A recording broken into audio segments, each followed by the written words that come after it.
செயற்பாடும் ஓய்வும்.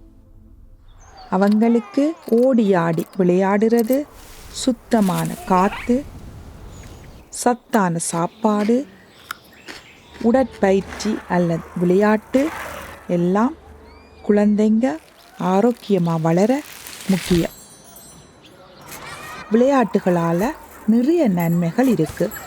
வெளியில் போய் விளையாடும் போது புதுசாக கற்றுக்குவாங்க. மனசு லேசாகும். நைட்டு தூக்கமும் நல்லா வரும். குழந்தைகளை ஏறி குதிக்க விடுங்க, ஊஞ்சலாட விடுங்க, ஓட விடுங்க,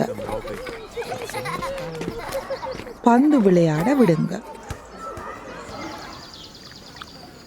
பூங்கா,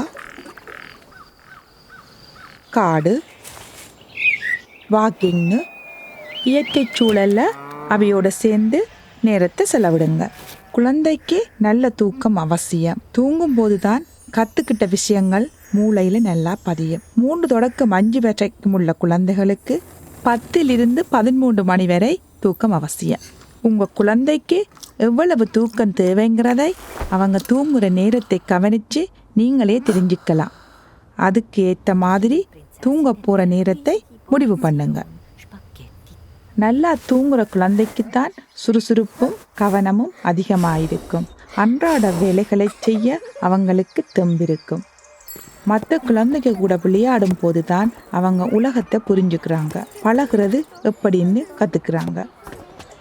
அமைதியாக உட்கார்ந்து யோசிக்கிற நேரமும் முக்கியம். அப்பத்தான் அவங்க கற்பனை திறன் வளரும். நினைவுகளை ஒழுங்குபடுத்தி பார்ப்பாங்க.